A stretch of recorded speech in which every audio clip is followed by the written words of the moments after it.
Shattered to unbreakable.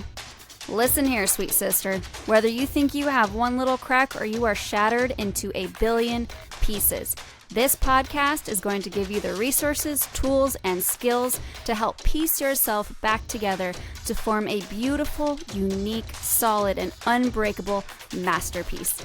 You are listening to Shattered to Unbreakable, the Reclaim Podcast. Let's talk.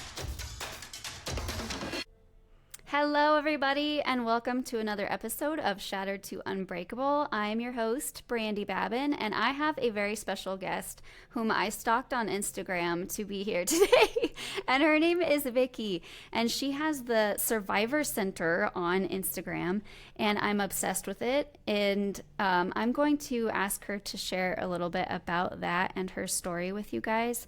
As you all know, I have a peppered past that I don't love talking about in detail due to certain threats from certain people. And so I like to invite other people on with amazing stories to give you guys resources. And so Vickie, thank you so much for being here today. Thank you for having me. I'm excited to chat with you and your audience. Yay!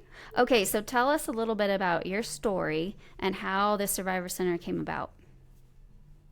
So I was married to a narcissist, a covert narcissist, so basically a hidden abuser, right? Mm-hmm. So no bruises, but lots of abuse for 25 years. So lots of emotional abuse, verbal, spiritual, a lot, psychological, so much. Mm-hmm.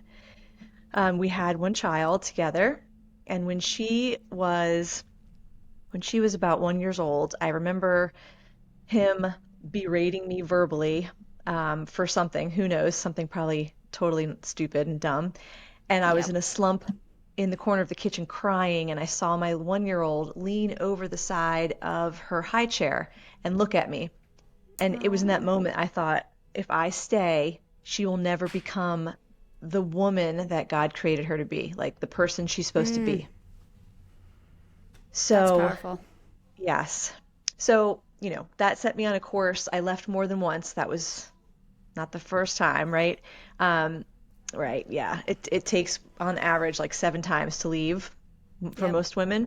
That's so right. anywhere in that phase is normal, quote unquote normal.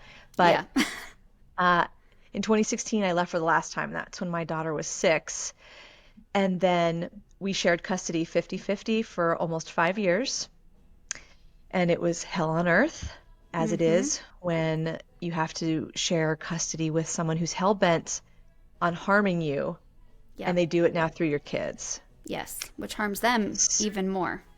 Exactly. Right, and it hurts you even more because all you want to do is protect your children, live a life of peace, and heal, and you're not seemingly allowed or able to do that, right? Right. So while I was walking through this hell on earth, I would be writing in my journal, God, this is so much bigger than me and my kid. It's so much bigger. Lessons I'm learning, the things that I'm doing to help my daughter not stop suffering, healing myself, putting in boundaries, all the things. Yeah. And it was in those moments with tears literally dripping on the journal that I just sort of felt him say, yeah, one day you will, and it's going to be called the Survivor Center. So I wrote it down. Oh my gosh.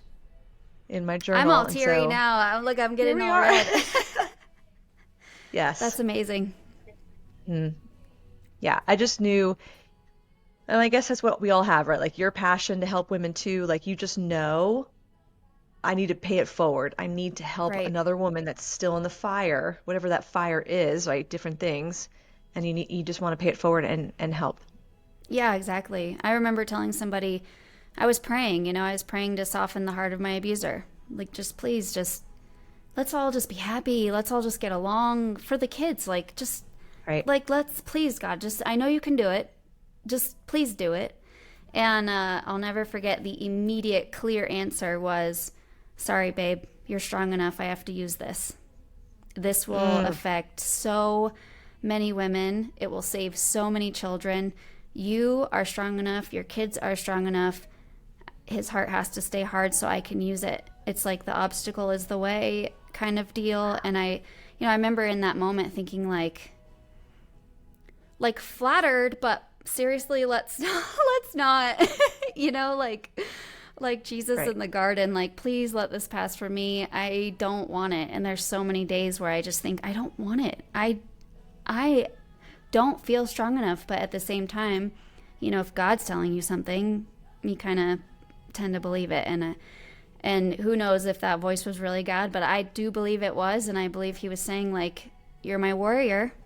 You've asked me your whole life to use you for something amazing, and obviously this isn't my plan I had for you, but I'm going to use it. I'm going to use it. Hmm. This is what happened, and we're going to use it. So, yeah, that's awesome That's that was wonderful. the message you got too. Yeah. Yeah. I mean, he's bringing beauty from ashes through stories of our ashes, right? Of a life Exactly. that burned and had Right. to burn, right? Phoenix, the Phoenix. I'm Yes. so obsessed with that. The Phoenix Rising story. Um, yeah, I always say God does not let pain go unused. He'll use every tear for I good. agree. Hmm. That's so amazing. Okay, so um, I in the reclaim, obviously, guys, we do a lot of self discovery, we do a lot of self development, we do a lot of mindset mastery. And we talk a lot about self care. And I know I've preached and preached. It's not indulgence. I'm not talking about go get your nails done. I'm talking about, do you look in the mirror? Do you praise the woman you see? Do you talk nicely to her out loud so your kids can hear you? And I always say, my kids will never doubt their value because they'll never see me doubt mine. More is caught than taught. They're always, always watching. And we talked a little bit about this, Vickie, before we started recording, but can you talk about, because a lot of what you deal with is co parenting with the narcissist, because you had to do that before you finally got your kids away from that situation. Luckily, he kind of downward spiraled, you were telling me. So, you were able to get away from that. Some people, their covert narcissist stays covert and they have to deal with this forever. So I know that's what you help people with, is this co-parenting debacle. And so much of surviving that and thriving out of it is showing your kids how, literally showing them instead of just telling them. So talk a little bit about that piece of it. Yeah. Yeah, and we are on the same page where when that it comes to that, because a lot of us that are in this situation, a lot of the women I coach or who buy my courses, they're really looking for, how do I win in court? And I was also someone Mm-hmm. who was Googling, how do I win in court against a Yep. narcissist, right? Right. And it makes sense, and we need to walk that path where it makes sense and where it's, possible, right, to do everything we can there. But our Yes. kids are suffering in the now. So they're suffering if they are, spending time with the abusive parent, right? So they're suffering Right. right now. Court Exactly. takes so long, and justice sometimes happens and often does not, right? So Yeah. Yeah. when when and I realized that because my court battle was close to 4 years, and people would not come forward to talk about things they'd witnessed that they could have Mm-hmm. witnessed to help my daughter become safer, Right. so many things. And I just remember feeling very angry. And so when anyone would talk about self-care, I was like, "Pff, are you serious? I'm so mad, right? Or Yeah. I'm so tired. I was working so many jobs." So Right. all these different things, meanwhile trying to heal and then, help my daughter deprogram her when she came back from her dad. So like self-care was a Yep. laugh. However, I did come to realize self-care means different things to different people. And to Right. someone who is sharing custody with an abusive co-parent, um, self-care means boundaries Mm-hmm. and modeling them to your kids. Yes. And it also means mindset. So I'm glad you talked about mindset mastery, or Yes. like, um, so I realized these things. And so what I started to do was, okay, good story, funny story. Funny I because love it's not those. happening anymore. So, Yeah. my ex used to embrace me at every custody exchange. Mm-hmm. Okay. And I had my arms by my side, and I did not want him to embrace me at all. Right. Oh my gosh, how And awkward. right. And I didn't say no. I didn't stop him because I was so worried about conflict in front of my daughter. Right. I thought she'd been through enough. whatever, I'll take it. And what I started to Yeah. see though is she then was letting people, like kids on the playground, treat her poorly. Oh, She was watching me be treated poorly and do nothing about it. okay. And when I came to that realization, it was just a huge light bulb. And so, Yeah. so self-care in that respect was me putting up a boundary as a role model for her. Oh And my gosh, I love it. the first time that, so I sent him an email and told him to stop embracing me at exchanges. It was inappropriate and unwanted. Good for So, you. of course, at the very next opportunity, he went to embrace me. And we were at my daughter's school, and it was at dismissal, and there were kids, teachers, parents everywhere. And in that moment, he went to embrace me, and I put out my hand, like, stop. Mm-hmm. And I was shaking the whole time, but Mm-hmm. my daughter's eyes were big as saucers. And, he said, "Oh, come on, you don't have to be like that," Oh blah, blah, yeah, blah. it's your fault. You're so mean. Yeah, my fault and downplaying it, right? Yeah. But meanwhile, I held the boundary and then afterward had a whole conversation with my daughter about the boundary. That's just an example, right, Yeah. of self-care and being the role model for your Yes. kids. Oh, you're so right. I have a couple more to add to that just for our listeners to examples of what you wouldn't think is self-care. I Hmm. got some noise canceling earbuds. They don't plug your ears. They bring down high-pitched noises. So like Hmm. when the kids are really rambunctious, I've got four and their ages 9 to 4 years old. So giggling, laughing, playing, screaming out of joy, I guess. But they're very loud.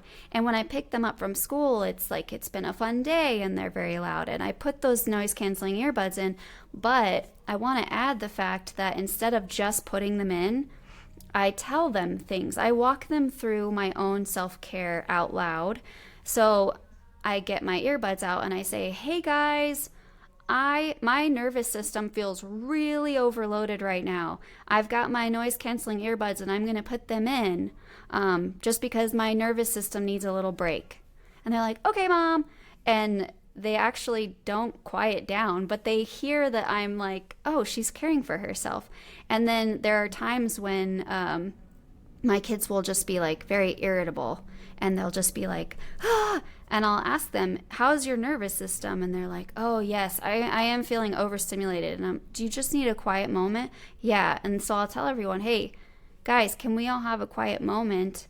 My son is feeling, overstimulated. Your brother's feeling overstimulated right now. And they're like, oh, yeah. But it's just interesting to let their understanding, like, oh, I'm not a bad kid. I think there's just too much going on and my nervous system doesn't know what to do. I need a moment. And so it's really cool to watch it all play out in them too.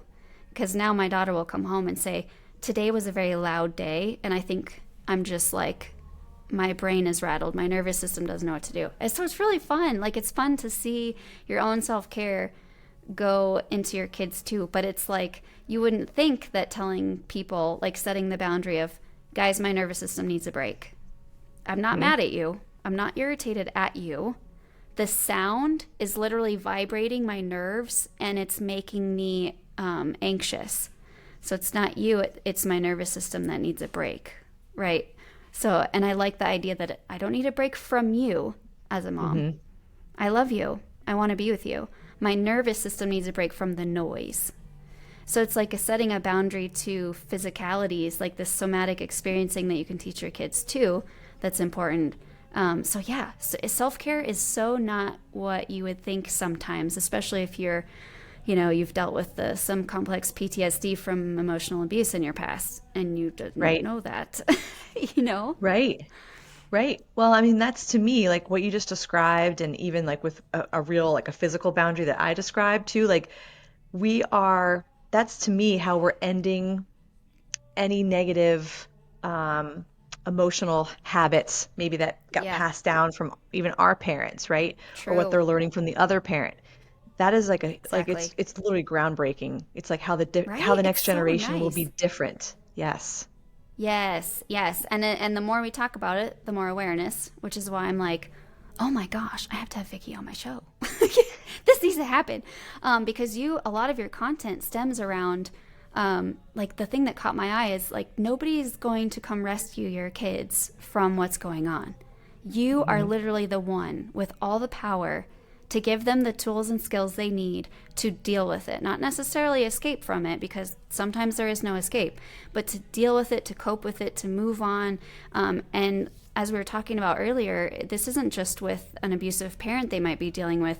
There's narcissistic people in church, in school, teachers, coaches, when they grow up, in their workplace, friends, teammates.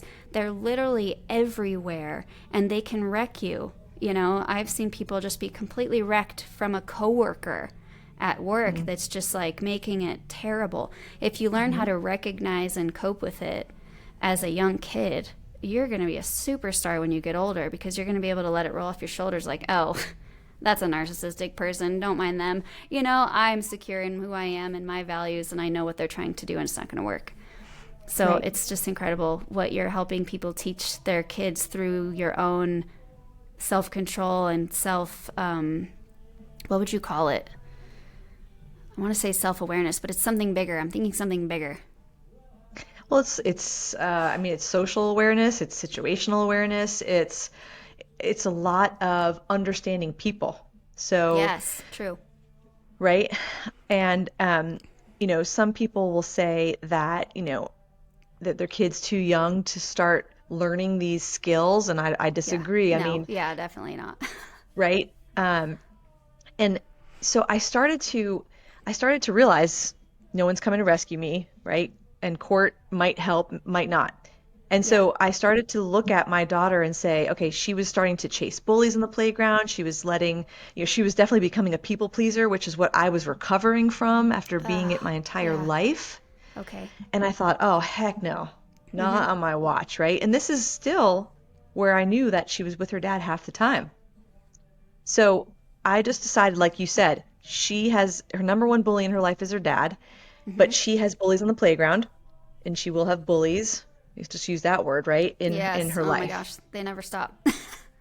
Right, right.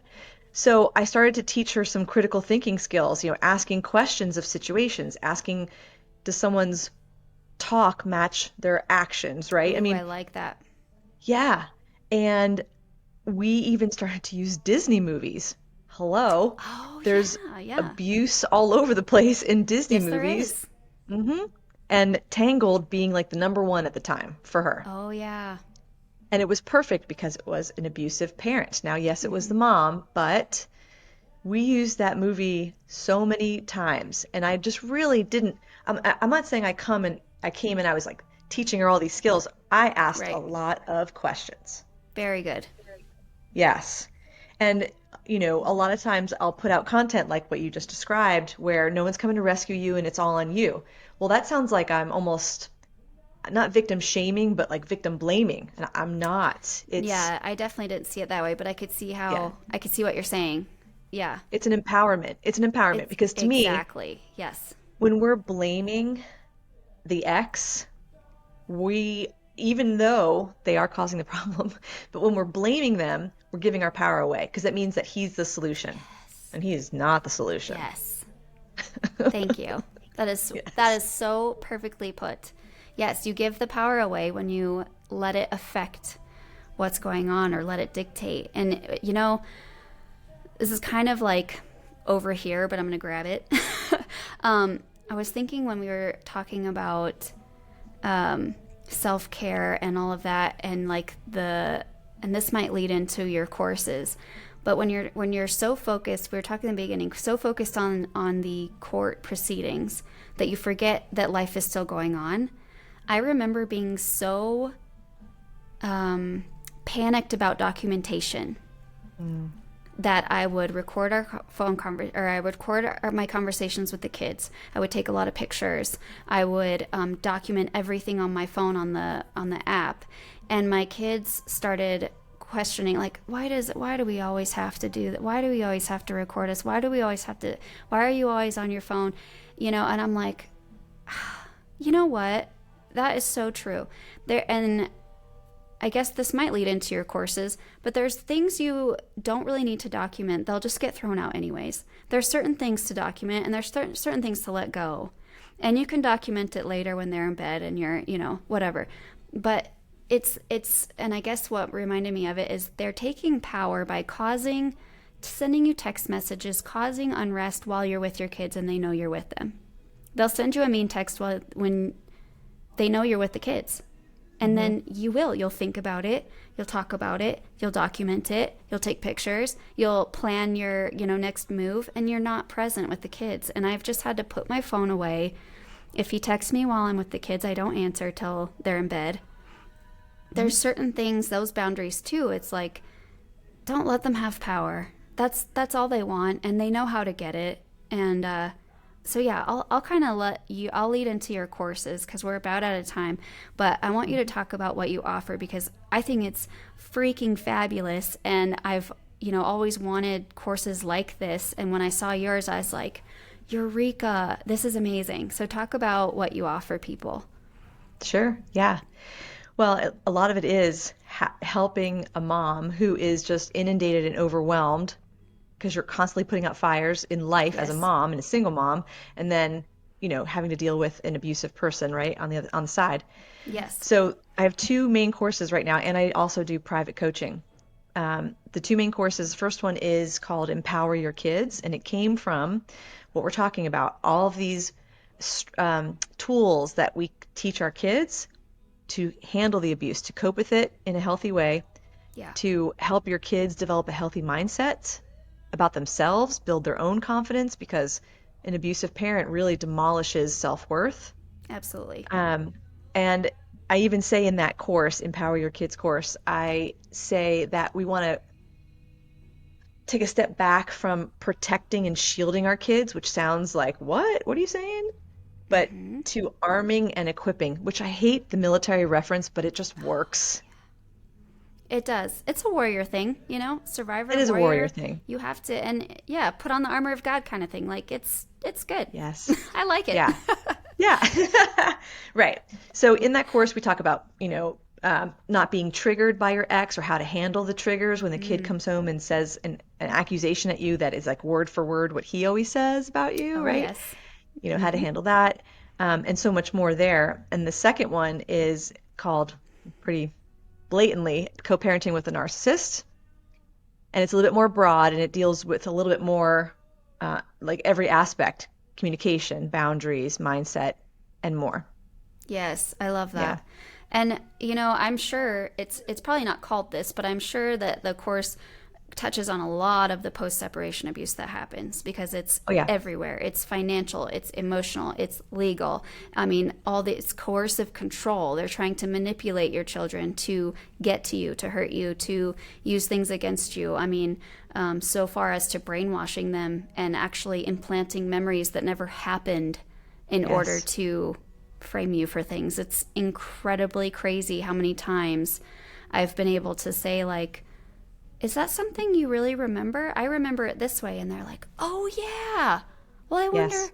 And so now they're kind of wising up, like, oh, I'm being told false memories because Hmm. now I remember what really happened. It's just incredible what they'll stoop to get their way. And it's all just post separation abuse, which is exactly what co parenting with a narcissist, that course probably addresses, like all those Yes. things.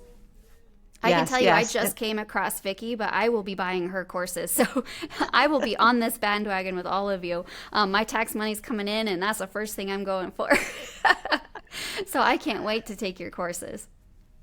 Thank you. I love that. I love that. And yes, both of the courses are about post-separation abuse. And um, I really, really am big on just like you, like we are of the same mind. So we had like a 15-minute conversation before we started, right? And we Yeah. really are of the same mind where the wait and see approach that your kids will eventually figure it out, to me, that is like the absolute wrong thing to do, in my opinion and in experience, because the abuser, the narcissist is in an all-out war. Hmm. Psychological warfare is what this really is. That's what Yes. post-separation abuse is. And our kids are in the middle. And Hmm. if we don't help them navigate, manage it, cope with it, healthy ways, and decipher the truth from the lies, we are like doing them a huge disservice. And Right. it's hard either way. It's hard to Yeah, watch them suffer, and it's hard to do this work. Let's choose the hard that's going to make an effort and make a difference. exactly. Well, and like, my sister put it so well. She was like, you only endured about 8 years of this. Your kids will endure their entire life. Learn and teach them what they need to know, because I've had so many breakdown moments, especially in Hmm. the early years, where I was like, I can't do this. I cannot do this. I don't know what to do, but I can't do this. And my Hmm. sister's like, "Oh, yes, you can. Those kids need you too. You had 8 years. You think that was hard? Try 18." And then also Hmm. after that, try having this kind of person in your life when you have a baby or your wedding, or trying to decide where to go for Christmas or Thanksgiving, and being, completely psychologically abused if you don't do exactly as they want. But then if you do go, you're psychologically abused while you're there, and so are your kids and Yeah. your spouse. And so I was like, "Oh, yeah, I better figure this out." Like, I can't run. They're stuck with this for life. So, Right. and I know many of you out there with narcissistic parents are probably like, "Yup." Yeah. And it might come to a point where you have to go no contact. And at that point, your kids need to know that's an option. And how are they going to know if you don't do the research and let them know it is an option? So, yeah, it's, oh my gosh, so important. All of this is so important. So, thank you so, so much for coming on. Is there any final thought you want to leave with the audience? Well, thank you for having me. I think it's always good to be reminded of what you do have already inside of you, because we're always trying to seek something that may be outside of us. But Mm, God's promise, and one that I've clung to throughout this whole entire time, is that He does not give us a spirit of fear, but He gives us a spirit of power, love, and sound mind. And so we already have oh, that inside of us. We just need to tap into it. I love it. I have a tattoo. My tattoo is Hebrews 13:21. I will equip you. He promises. I will Love it. equip you. And so I love that so much. Oh my gosh. Okay, thank you so much. Everybody go follow her. It's at on Instagram, The Survivor Center. Go look her up. She's absolutely wonderful. Follow her. Go on. You have a link on your Instagram to your courses. So go look those up as well. They are affordable. They're amazing. I'm getting mine. So rush to get yours. And thank you so much. We'll see you guys next week. Stay sparkly, sweet sisters. Thanks for listening, you guys. I wanted to let you know our website has changed. Our new website is called thereclaimstrategy.com. I think it is so fitting. We also have a whole university full of free courses and downloads. So please go check that out. It's called the Reclaim University, or Reclaim You. I thought of it all by myself. So proud. And so hop on there and download some resources. Also, I would love for you to share this podcast. The more women we can get in front of, the more women we can save, and the more children we can affect. I love you guys. Stay sparkly. I'll see you next week.